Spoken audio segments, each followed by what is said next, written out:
Alright guys, welcome back to another video. Of course, this is our part 2 video. We're doing our Volkswagen Audi water pump. So this would be the install. We've already done a video on the removal, the easiest way and how to do it. So check that out if you haven't. As always, if these videos help you out, please like, subscribe to the channel. If it saved you a lot of money, consider sending us a super thanks. It really helps us out and makes us able to make more videos like this. But in today's video, this is our new water pump and thermostat. We're going to be installing it. I'm going to show you how I do that. And we're going to be, obviously this is the small union. If you know about this can be quite, cause you a lot of trouble. So I'm going to show you how I put this in. There's our area down there. I've got it all cleaned up. So let's get into it. So quick disclaimer, if you've bought the thermostat as a kit, you would get a new belt. This is your belt here. I'm not going to change it. It just spins a water pump. It's not under any much load, so you don't need to change it. It does run off the back of the balance shaft. And now that bolt there is very tight and it is reverse thread, in case you know, but it can be a bit of a mission to replace it. So I'm just gonna leave it. I've heard some people say you can squeeze the belt off and on without removing that, but I'm happy to just leave this belt on. Okay, so first thing, I'm going to be feeding this union into the part of the cooler down underneath. So this can cause you quite a few problems if this is not sitting right. It does sit there on the new thermostat, and it sits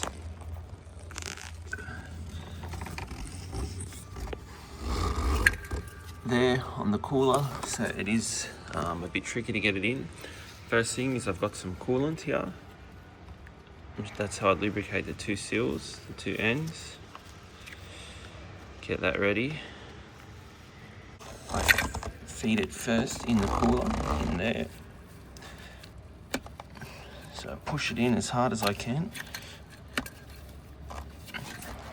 If this is not sitting straight, this is going to leak. So I've pushed that in. That's nice and tight. First step. Again now, just with some coolant, I'm going to lubricate the seals of the thermostat. That, and we're ready to put this in. Okay, so there's a couple ways you can do this. You can feed the belt, the drive belt on the pump, then slide it on the union and then bolt it up. That is a bit tricky sort of thing. So I'm not going to worry about putting on the belt just for now. What I'm going to do is, again, I'm going to slide that part on the union, face it, and then bolt it up, mount it. Okay, so I couldn't film it because it is quite tight. But that's in. So the difficult part about that union is you can't actually see it. So you kind of just got to go off your feel. So you're going through the top, you feed it back onto that union, which sits at the back. Now, if that is not 100% straight, it's going to leak. So you have to be careful of that. So you fit it on there and I made it to the surface. I've just got a couple of bolts hand tight. So I'm happy, so the belt, I don't have the belt on at the moment, but I'm happy with the way that's sitting. Just be careful of these wires and this third one, because sometimes you can get them stuck at the back, so make sure they're free. But I'm happy with the way that's sitting, so I'm now just gonna tighten it up. Okay, so there's 5 T30s. I've tightened those all up. I've just done it by hand. I believe the torque spec is 25 Newton meters, if that's what you're after. But that is all tight.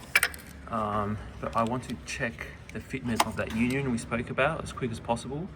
So now I'm just going to put as much stuff together as I can to put water in the car, coolant in the car, and test that joint.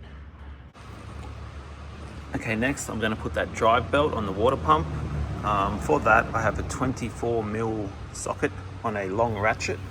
I'm going to sneak that through here into the front of the crank bolt. There. And as I turn the motor, I'm just going to hold the belt onto that gear and it should come on. I'm going to turn the engine clockwise and then just try and force the belt on. So after bit by bit, you can now see, after turning that engine, you don't get much, but you can now see the belt is on. Next is the belt cover, held in by two T30s. Also, if you've got an aftermarket one, those bolts come in the water pump, so you probably just have to remove them before you put it on. Slide this on, put the two of them on. Next will be our bracket for the electrical connectors. So that just slides onto here. So that slides on, clamps on that way. In two T30s, hold that in place there. So the bracket's on, two T30s bolted up, two electrical connectors, the third one at the back, and they just seat in place there. Next, I'm going to plug in the thermostat, the plug at the bottom here. Make sure you don't forget that.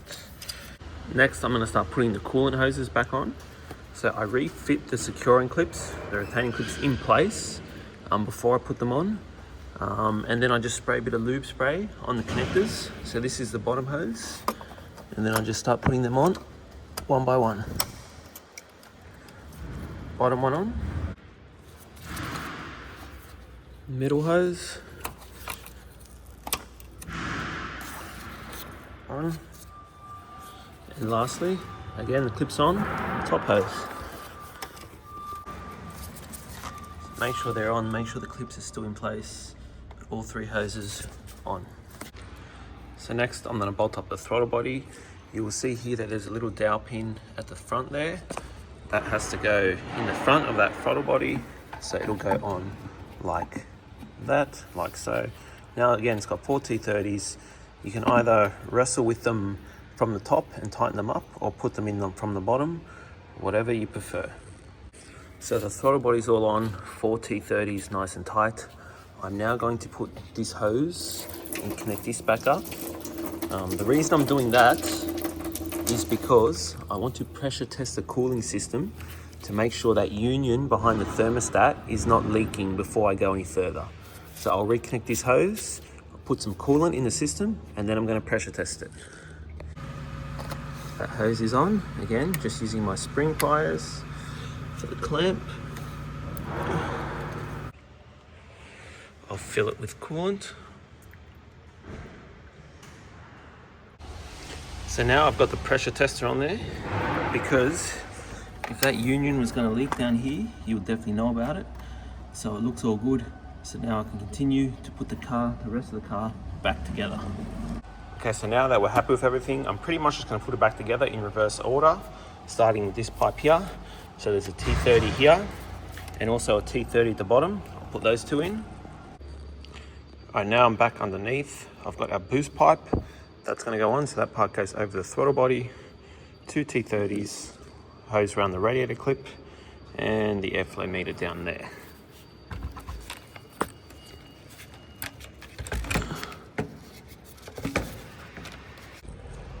Next, I'll put the fan in, so this slides in from underneath, sits back.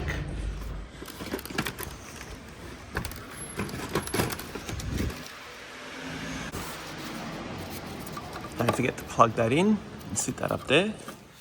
Then put this hose on, tighten the clamp. So after you put the fan in, you put this boost pipe on, tighten the clamp. Next, put this pipe on, tighten both clamps. Okay, so that boost pipe's back on. That one's back on, nice and tight. Everything's bolted up here. So we're actually all done from underneath. So we can now go back on top to finish it off. Okay, so from the top, just make sure the radiator fan is sitting in the securing clips, nice and flush, which these are. Next, I'm gonna tighten the boost pipe and plug in the throttle body. Clamps tight, plugged in. Next will be these two T30s for this pipe here. That's all done, that's nice and tight. Next, let's put our airbox back in. So it's got, remember, one vacuum hose there, put that on there, and then it's just got two rubber grommets. which you force it on there. Next is the air intake. Put this piece on first. There's two T25s, one there and one there. Next, this piece clips in, and then finally that piece on top, and tighten the 225s on each corner. Okay guys, so all the hard work is actually done. Everything's back together, everything's bolted on. I'm now going to vacuum fill the cooling system and run a bleed procedure with the scan tool. Now, quick disclaimer, I'm going to do that because I have them and that is what's recommended. If you don't, you actually don't have to. Simply fill the cooling system as high as you can, put the cap back on, let it run for 10 minutes, turn it off, take the cap off. Do that a couple times and the system should still bleed. Again, it is recommended to vacuum fill it and to run a bleed procedure, but if you don't, it can still be done. So if you're using a scan tool, you will see something like that, coolant circuit vent routine. So you just run that test and it will bleed the system for you. All right guys, all done here, good to go. Hopefully it's all good for you. Just so even after you've done the bleed cycle and that, still double check the level after a couple of heat cycles. It can drop down, but other than that, good to go. I hope this has helped you guys out. See you next time.